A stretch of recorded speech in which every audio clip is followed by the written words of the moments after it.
छत्रपती शिवाजी महाराज आणि जगद्गुरु संत तुकाराम महाराज यांची पहिली भेट झाली बांधवांनो।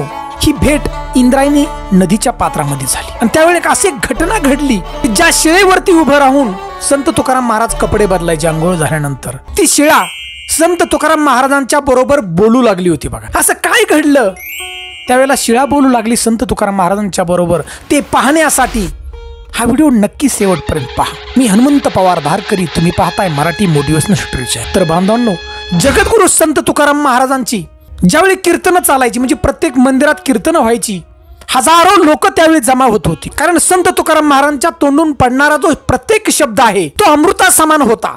आणि याची जी ख्याती आहे संत तुकाराम महाराजांची, ती छत्रपती शिवाजी महाराजांच्या पर्यंत जाऊन पोहोचली। बघा, महाराजांनी विचार केला की जगद्गुरु संत तुकाराम महाराजांना आपण भेटायचंच, आणि त्यासाठी आपल्या मावळ्यांना सांगितलं, निरोप पाठवला की तुम्हाला राजांनी बोलवले असं तुम्ही सांगा। वाऱ्याच्या वेगानं ते धावत गेले त्या ठिकाणी मावळे घोड्यावर बसून। आणि त्यावेळेला संत तुकाराम महाराज लोहगाव मध्ये होते आणि त्या ठिकाणी निरोप सांगितला की तुकोबा, तुम्हाला राजांनी बोलवले भेटायला।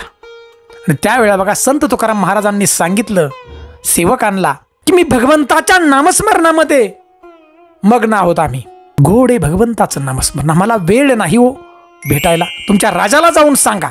त्यावेळी तुकोबांचं बोलणं ऐकून सेवक सुद्धा आश्चर्यचकित झाले महाराजांचे की छत्रपती शिवाजी महाराजांनी बोलवलंय आणि तुकोबा नाही म्हणतात।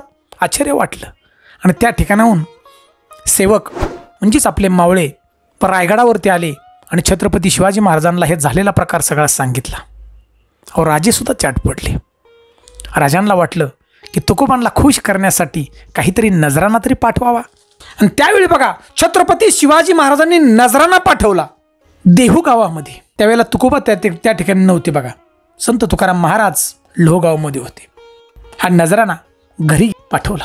अहो, नजरानामध्ये सुंदर सुंदर कपडे होते, सोन्याचे दागिने होते, घोडे सुद्धा महाराजांनी दिलते। बघा, त्यांना ही सगळी संपत्ती घरी दिल्यानंतर संत तुकाराम महाराजांची धर्मपत्नी महाराज आवली म्हणायची। बघा, आवलीने हे सगळे नवीन नवीन कपडे घेतले, परिधान केले, दागिने अंगावरती घातले। आणि त्याच वेळेस बांधवांनो संत तुकाराम महाराज त्या ठिकाणी आले आणि हे सगळं दृश्य पाहिलं। पटकन आपल्या पत्नीला सांगितलं की पहिलं तू अंगावरचे दागिने काढून टाक। अंगावरचे दागिने काढायला लागले। तुकाराम महाराजांची पत्नी बघा बोटं मोडत होती। सगळं करताना अंगावरची घातलेली जी नवीन कपडे ती सुद्धा महाराजांनी त्या ठिकाणी काढायला लावली। आणि पहिले आपली जुनी कपडे फाटलेली साडी होती ती तू घाल असं संत तुकाराम महाराजांनी त्या ठिकाणी सांगितलं। बघा, आणि त्या सेवकांच्याकडे निरोप पाठवला, काय दिलाय ठेवा। संत तुकाराम महाराज म्हणाले, छत्री, घोडे, सोनं नाणं आम्हाला काही नकोय। तुम्हाला जर वाटत असेल की आम्ही सुखी राहावं तर तुम्ही मुखानं फक्त विठ्ठल विठ्ठल म्हणा, यातच आम्हाला समाधान प्राप्त होईल। आणि बांधवांना हा निरोप घेऊन मावळे रायगडावरती आले। छत्रपतींना सांगितला झालेला प्रकार। महाराज म्हणाले, हा महात्मा फार मोठा आहे। त्यावेळेला बांधवांनो छत्रपती शिवाजी महाराजांनी संत तुकोबांची परीक्षा घ्यायचं ठरवलं। बघा, आपल्याबरोबर काही निवडक मावळे घेतले आणि महाराज इंद्रायणी नदीमध्ये आले। बघा, पात्रामध्ये। आणि ज्या ठिकाणी संत तुकाराम महाराज आंघोळ करून परत यायच्या ज्या खडकावरती म्हणजे शिळेवरती, त्या ठिकाणी बघा छत्रपती शिवाजी महाराजांनी मोहरा ठेवल्या, माणिक मोती ठेवलं, बघा हिरे ठेवले। तुकाराम महाराजांना दिसेना असं एका शिळेच्या आड लपून बसला आपले मावळे। आणि छत्रपती शिवाजी महाराज संत तुकाराम त्या ठिकाणी आले, इंद्रायणीमध्ये गेले, आंघोळ केली आणि परत माघारी आले। बांधवांनो, ज्या शिळेवरती कपडे बदलायचे त्या ठिकाणी आले आणि त्या ठिकाणी त्यांची नजर गेली, चमचम करणारे हिरे त्यांना दिसले। त्या ठिकाणून आपली कपडे उचलले। बघा, काही बोलले नाहीत, कपडे उचलली आणि दुसऱ्या शिळेवरती जाऊन कपडे बदलू लागले। तर बांधवांनो त्या ठिकाणी एक चमत्कार घडला की ज्या शिळेवरती दररोज महाराज कपडे बदलायचे ती शिळाच बोलू लागली। वाचा फुटली शिळेला, शिळा बोलू लागली, महाराज आमच्याकडून काय चुकलं, काय पाप झालं माझ्याकडून, तुम्ही दररोज या ठिकाणी कपडे बदलताना आज तुम्ही या ठिकाणी कपडे न बदलता दुसऱ्या शिळेवरती गेला, अशी माझी काय चूक झाली।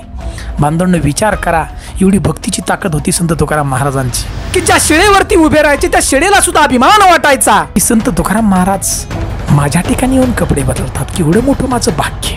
आणि असं का घडलं?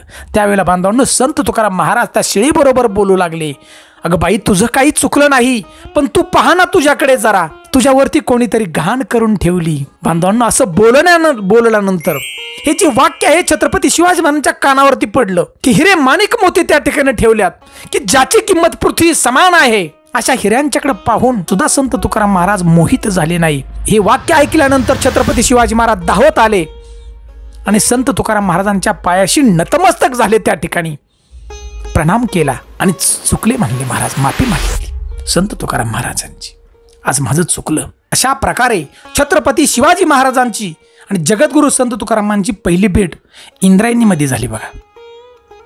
तर बांधवांनो त्या ठिकाणी महाराज म्हणतात की सोने रुपये आम्हा मृतिके समान, माणिके पाषाण खडे तैसे. सोनं रूप आम्हाला माती समान आहे असे संत तुकाराम महाराज म्हणाले त्या ठिकाणी बघा. तर बांधवांनो याच्यातून एक सिद्ध होतं की ज्याला भगवंत प्राप्ती झाली आहे त्याला कशाचीच अभिलाषा नसती बघा. सोनं दिसलं तरी तो माती मानणार की ज्याला भगवंताची कृपा प्राप्त झाली. बांधवांनो अशी कृपा म्हणजे कृत्य अवस्था, म्हणजे भगवंताची प्राप्ती झालेल्या संतांमध्येच ही घटना घडते बघा, ही अवस्था होते. तसं बांधवांनो संत तुकाराम महाराज अखंड सृष्टीचं गुरु मानलं जातं बघा. देवापर्यंत पोचावं कसं हे साध्या सोप्या सरळ भाषेत अभंगाच्या माध्यमातून गाथा आपल्याला लिहून ठेवल्या.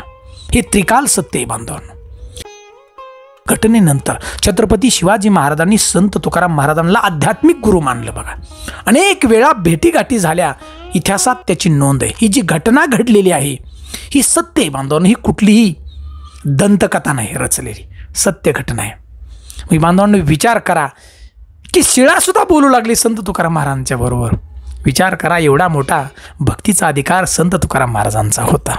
म्हणून बांधवांनो जीवन जगण्यासाठी, जीवन जगावं कसं आणि देवापर्यंत पोचावं कसं हे सगळं कृत्य करण्यासाठी, हे कार्य करण्यासाठी संत तुकाराम महाराजांच्या अभंगाचा आपण अभ्यास केला पाहिजे. त्यांची कृती ती आपण अंमलात आणली पाहिजे बघा.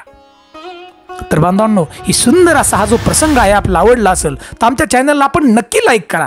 चॅनलवरती प्रथम असाल तर नक्की सबस्क्राईब करा. बेल घंटीचं बटन दाबा म्हणजे येणारा प्रत्येक व्हिडिओ आमचा तुमच्यापर्यंत त्वरित पोहोचेल. तर बांधवांनो जीवन जगण्यासाठी हे संतांचे विचार हे अनमोल आहेत. आपल्याला चंद्र आणि सूर्य तो पण आपला पुरतील. आणि आम्हाला कमेंट म्हणून आपण जय जय रामकृष्ण हरी असे एक कमेंट जरूर द्या बघा. कारण राम या शब्दात फार मोठी ताकद आहे. एकदा जर राम लिहिलं तरी आपल्याला पुण्य प्राप्त होईल एवढी ताकद आहे बघा. आणि ज्या गावातून आपण व्हिडिओ पाहताय त्या गावाचं नाव आम्हाला नक्की शेअर करा. कारण प्रत्येकाच्या गावाबद्दल प्रत्येकाला अभिमान असतो. आपली मायभूमी म्हणजे स्वर्गाभूमी सुंदर आहे. जय हिंद जय भारत.